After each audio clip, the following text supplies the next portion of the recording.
Dear friends, in this video we will discuss about membrane dynamics and cell signaling with reference to hormone action. At the outset, I would like to thank the Honorable Secretary and Correspondent, respected Principal and Vice Principal of Islamia College Wanembadi, Head of the Department of Biochemistry, and other organizers of this National Eligibility Test Coaching Program for creating a learning avenue for NET set aspirants. Plasma membrane is selectively permeable and act as a barrier. It does not allow molecules to freely pass through, thereby maintaining differences in composition between the inside and outside of the cell. This selective permeability is mainly due to channels and pumps for ions and substrates. There are special areas of membrane structure, such as gap junctions through which adjacent cells exchange materials.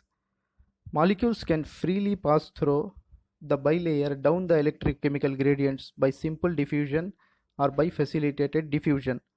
However, it requires energy when the movement of molecules are against an electrochemical gradient. We call it active transport. Ion channels are transmembrane proteins that allow the selective entry of various ions in natural membrane. Coming to the membrane transport, a uniport system moves one type of molecule bidirectionally. In co-transport systems, the transfer of one solute depends upon the transfer of another solute. A symport moves this solute in the same direction. Both molecules move in the same direction. A ping-pong mechanism explains facilitated diffusion very well. In this model, the carrier protein exists in two conformations. In one conformation, the carrier protein is exposed to high concentrations of solute, and therefore molecules bind to carrier protein. Transport of molecules occurs when a conformational change in carrier protein exposes the carrier to a lower concentration of solute. Endocytotic vesicles are generated when segments of plasma membrane invaginate, enclosing contents of extracellular fluid. The vesicle then pinches off as the fusion of plasma membrane seals the neck of the vesicle at the original site of invagination. This vesicle fuses with other membrane structures and thus achieve the transport of its contents to other cellular compartments or even back to the cell exterior. Phagocytosis involves the ingestion of large particles such as viruses, bacteria, cell or debris, etc. Phagocytosis is a form of endocytosis which occurs in macrophages and granulocytes, whereas pinocytosis is cellular uptake of fluid contents. Fluid phase pinocytosis is a non-selective process, whereas absorptive pinocytosis is a receptor-mediated selective process.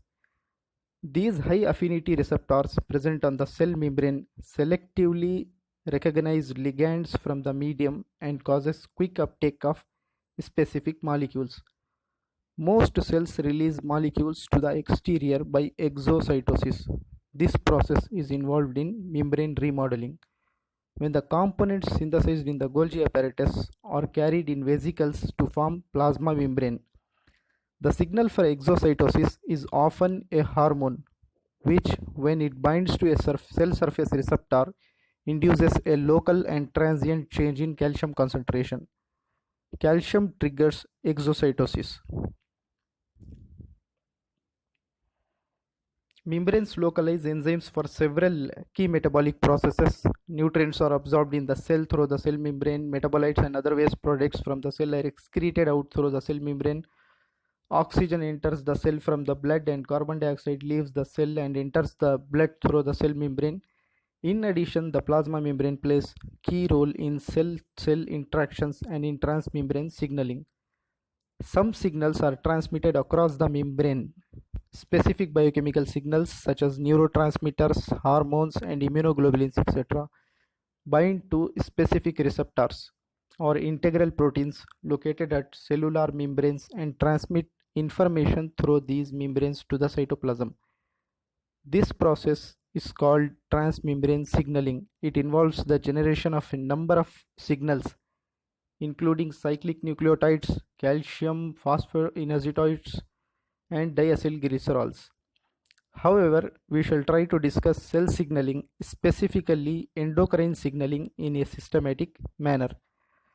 Now, cell-to-cell signaling refers to the transfer of information from one cell to another. It is also called cell signaling or intercellular communication. The cells of the body communicate with each other through some chemical substances called chemical messengers. Chemical messengers are the substances involved in cell signaling. These messengers are mainly secreted from endocrine glands. Some chemical messengers are secreted by nerve endings and the cells of several other tissues also. All these chemical messengers carry the message signal from the signaling cells.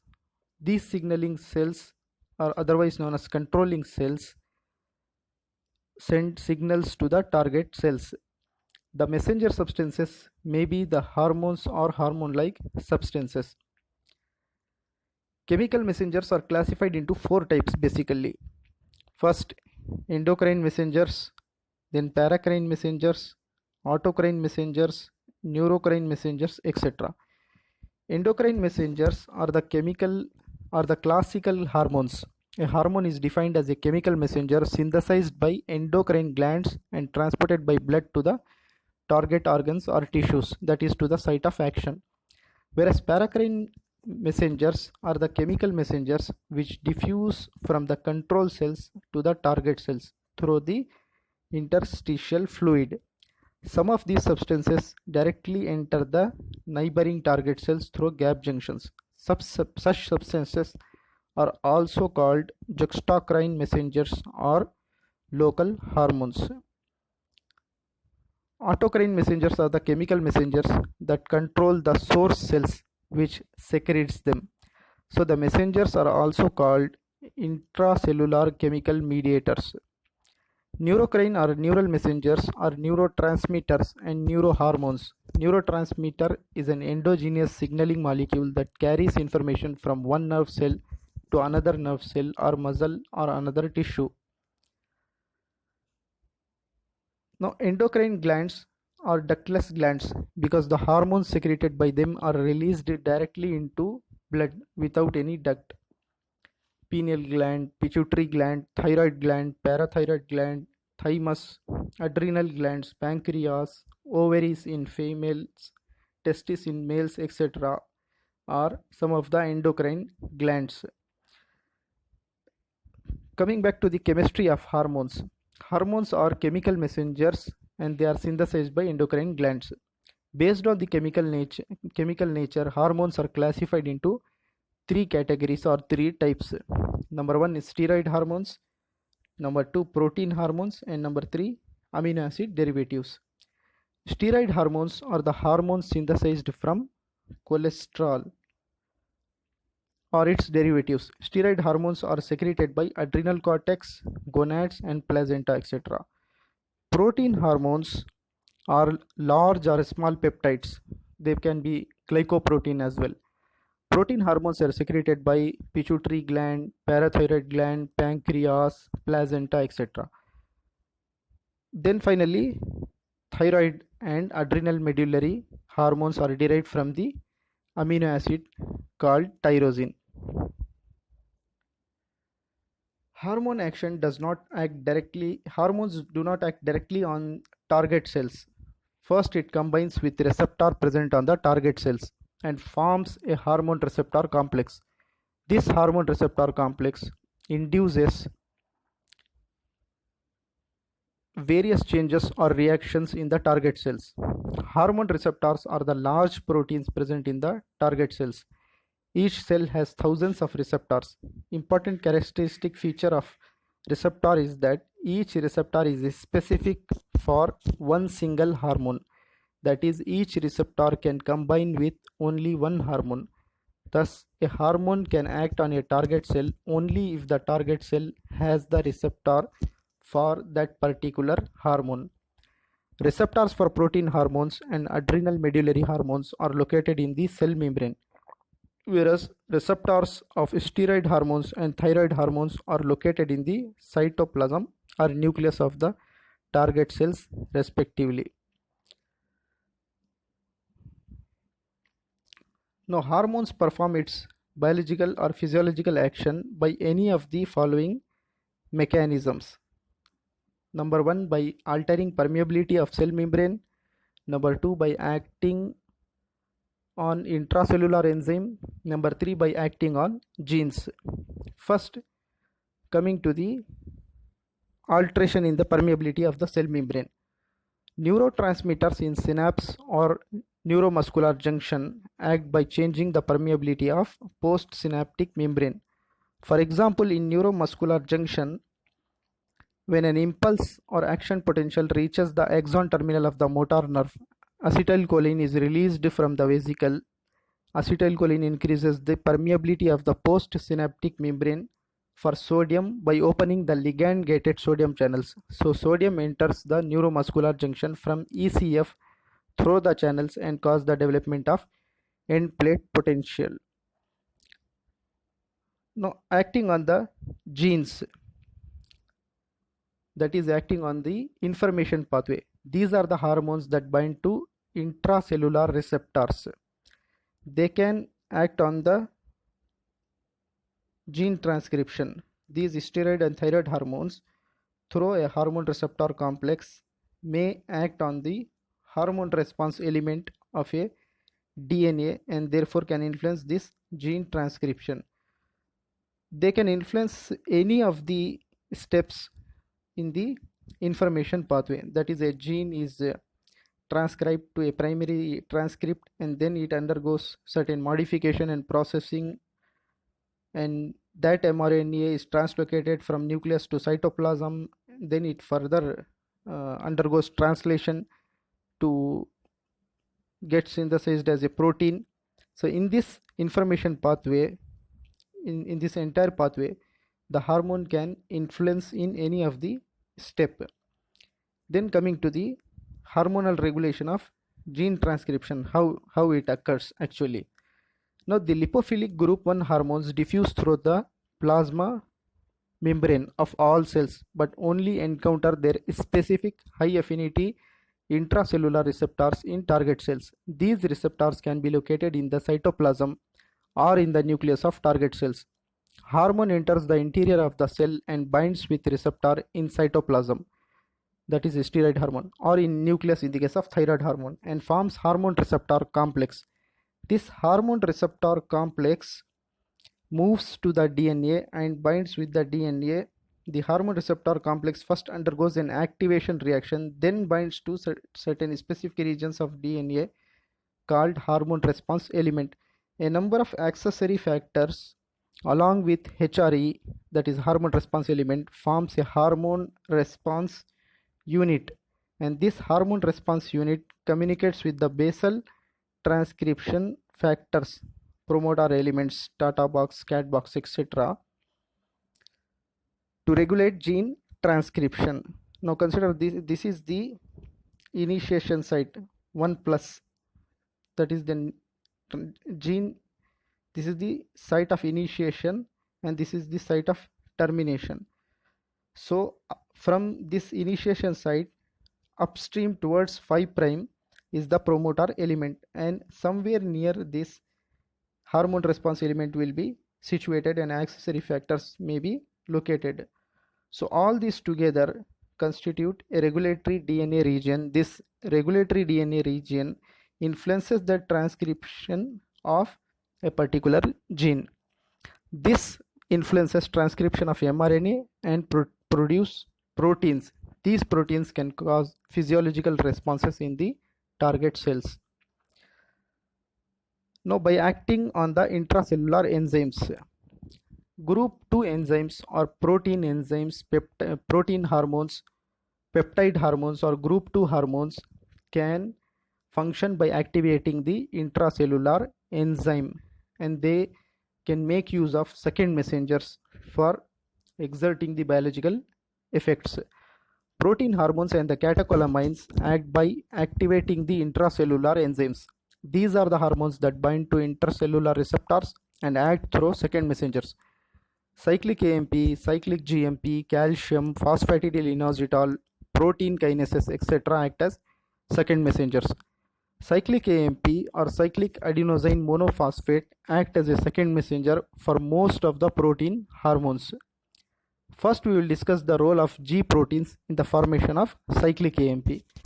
These G proteins or guanosine nucleotide binding proteins are the membrane proteins situated on the inner surface of cell membrane. These proteins play an important role in the formation of cyclic AMP. Each G protein molecule is made up of trimeric, that is 3 subunits called alpha, beta and gamma subunits. The alpha subunit is responsible for most of the biological actions. It is bound with the GDP. It is bound with this GDP unit.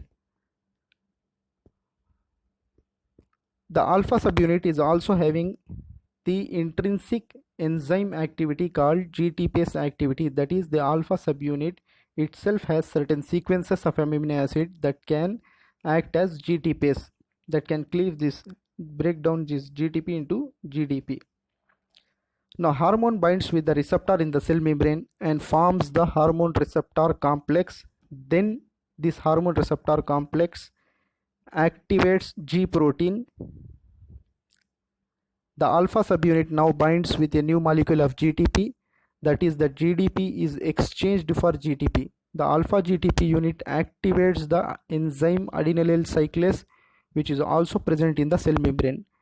When the receptor binds with the hormone or ligand binds with the receptor undergoes a certain conformational change. This conformational change actually activates the G protein and the GDP is exchanged with the GTP. Now this alpha subunit, after activation, when it gets separated from the beta and gamma dimer, it then moves and activates the effector, that is adenylyl cyclase. It interacts with the adenylyl cyclase and activates adenylyl cyclase. This activated adenylyl cyclase converts ATP into cyclic AMP. That is, it catalyzes the conversion of adenosine triphosphate to cyclic adenosine monophosphate. When the action is over, alpha subunit hydrolyzes the attached GTP to GDP by its GTPase activity. This allows the reunion of alpha subunit with beta gamma dimer and commencing a new cycle. Now, in prokaryotic cells, cyclic AMP binds to a specific protein called catabolite regulatory protein that binds directly to DNA and influences gene expression. In eukaryotic cells, cyclic AMP binds to protein kinase. Cyclic AMP binds to protein kinase. This protein kinase is known as protein kinase A. The R2C2 complex, that is the protein kinase A complex, which has 2 regulatory and 2 catalytic subunits, 4 monomeric units, that is this is a tetrameric protein. When this R2C2 complex has no enzymatic activity, the binding of cyclic AMP to protein kinase A causes the dissociation of R from C, thereby activating the catalytic unit. Protein phosphorylation is now recognized as being a major regulatory mechanism. The effects of cyclic AMP on gene transcription are mediated by the cyclic AMP response element binding protein. This CREB binds to a cyclic AMP response element in its non-phosphorylated state, and in a non-phosphorylated state, this cyclic AMP response element binding protein is a weak activator of transcription. When phosphorylated by protein kinase A, CREB is a much more potent transcription activator. Action caused by hormones that increases cyclic AMP concentration can be terminated in a number of ways, including the hydrolysis of cyclic AMP to 5' AMP. Here you can see this is the biological membrane, cell membrane, and here is the effector molecule adenylyl cyclase. It catalyzes the conversion of ATP into cyclic AMP. which can be further degraded into 5' AMP by the action of phosphodiesterase. This 4 cyclic AMP molecules will bind with the inactive protein kinase A, and then this R2C2 gets separated. It becomes active. Protein kinase A can now phosphorylate several protein molecules into phosphoproteins. These phosphoproteins can exert several biological actions. The phosphoproteins can again be cleaved by phosphatase. Phosphatase can cause the hydrolysis of phosphate from phosphoproteins and convert them into inactive form. Now cyclic GMP or cyclic guanosine monophosphate functions like cyclic AMP by acting on the protein kinase A. So no need to discuss cyclic GMP now.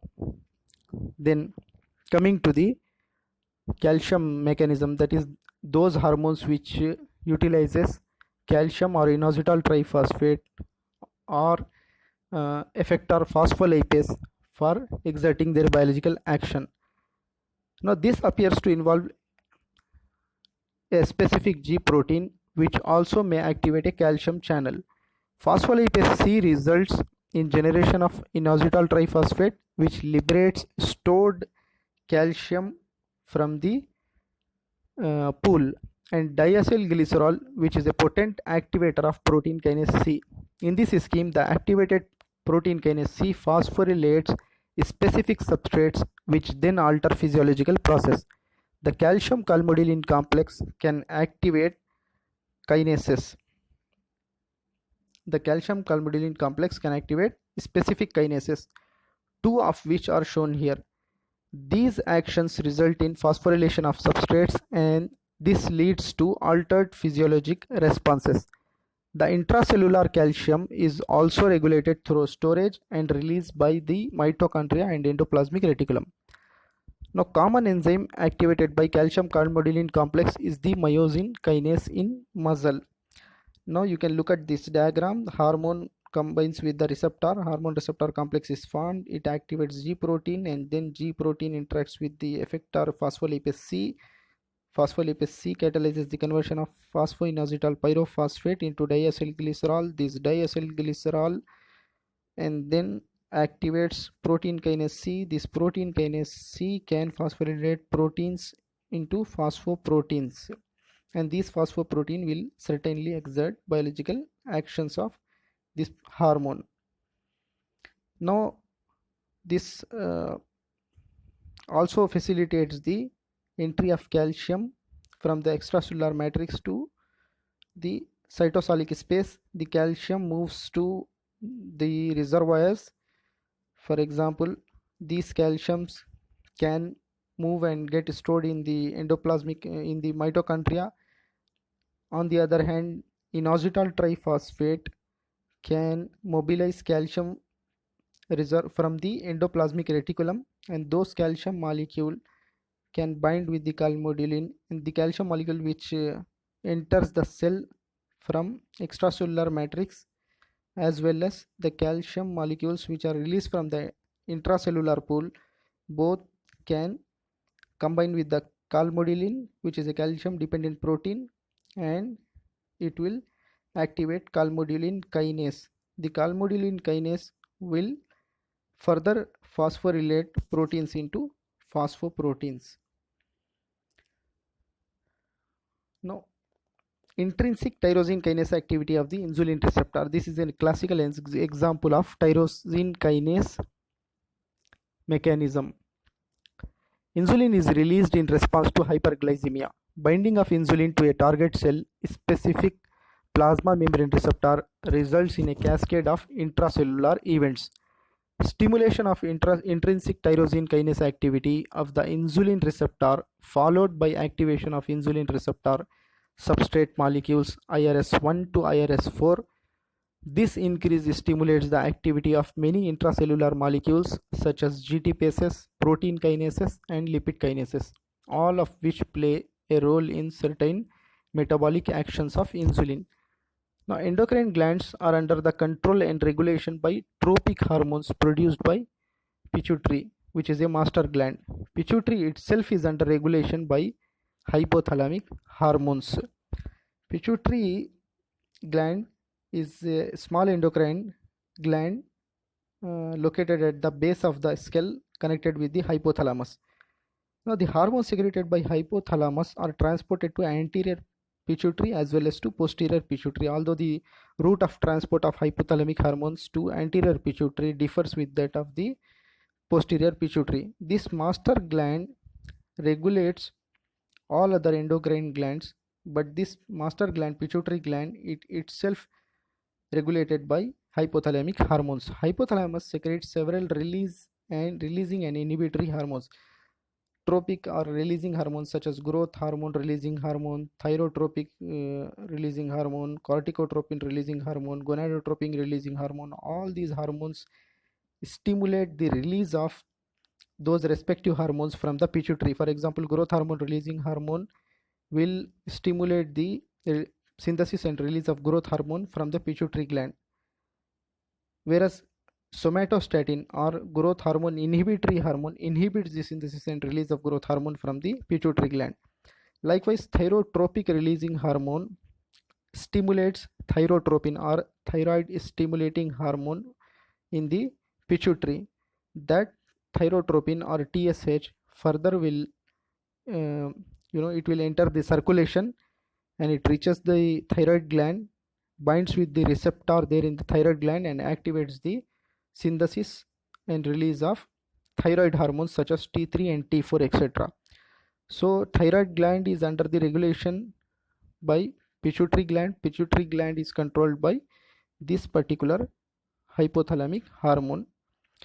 Then corticotropic releasing hormone CRH and gonadotropin releasing hormone will stimulate those cortical glands and gonads, etc., which will further lead to the synthesis and release of those respective hormones. Likewise, prolactin inhibitory hormone will perhaps inhibit prolactin synthesis. Now, these are the hormones secreted by anterior part of the pituitary. These are the tropic hormones. There are 6 hormones that are secreted by the anterior pituitary: growth hormone, thyroid stimulating hormone, adrenocorticotropic hormone, follicle stimulating hormone, luteinizing hormone, interstitial cell stimulating hormone in males, prolactin, beta lipotropin, etc. Now, quickly coming to the problems. Now, we discuss about the role of G protein in signal transduction. Cholera and pertussis toxins catalyze the ADP ribosylation of alpha subunit of G protein. Now, this modification disrupts the intrinsic GTPase activity of alpha subunit or of GTPase activity of G protein. Thus, alpha subunit, once ADP ribosylated, it cannot reassociate with beta gamma dimer and is therefore irreversibly gets activated.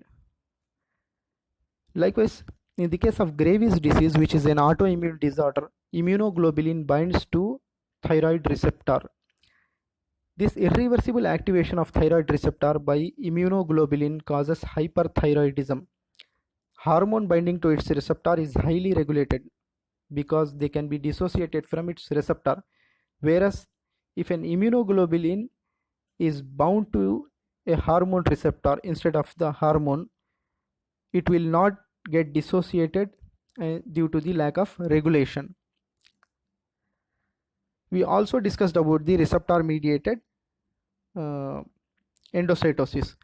There is a dark side to receptor mediated endocytosis. Viruses which cause diseases such as hepatitis, poliomyelitis and AIDS, etc., initiate their damage by this mechanism. That is, these viruses can initiate receptor mediated endocytosis by the host cells and get entry into the host cell and cause disruption.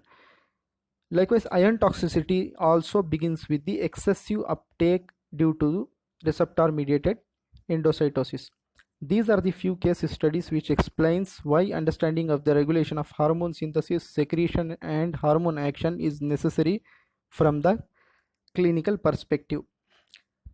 Now coming to the uh, frequently asked questions. Along with the conceptual understanding, you can refer to MCQs, multiple choice questions in cell signaling as well. There are some frequently asked questions in this topic. For instance, some questions that were recently asked in UGC NET examination. I'm just giving few examples here. There are so many questions which have been recently asked. You can refer books, textbooks, as well as YouTube videos. There are a lot of YouTube videos are there. You can follow those. Now this is the first question. For example, in endocrine signaling, the signal molecule act on target cell only in close proximity. Now the answer is whether this statement is true or false. Perhaps this statement is false because pituitary gland, thyroid gland, pancreas, pancreatic, pancreas, etc. All these endocrine glands secrete hormones for distantly located cells. Endocrine signaling is about hormones communicating with distantly located cells. Likewise, question number 2. Which of the following signal molecule is not used for extracellular signaling? The options are autocrine, endocrine, paracrine, and cyclic AMP. So quite naturally, cyclic AMP is an intracellular messenger, as I mentioned. So it is not used for extracellular signaling. Number 3. Name the signaling or signal which requires physical contacts between cells. Paracrine, autocrine, juxtacrine, intracellular signaling. The answer is perhaps juxtacrine signaling because it involves physical contact between two neighboring cells or two adjacent cells. There are certain transmembrane channels in those cells which are known as connexons. They mediate contact between two adjacent cells.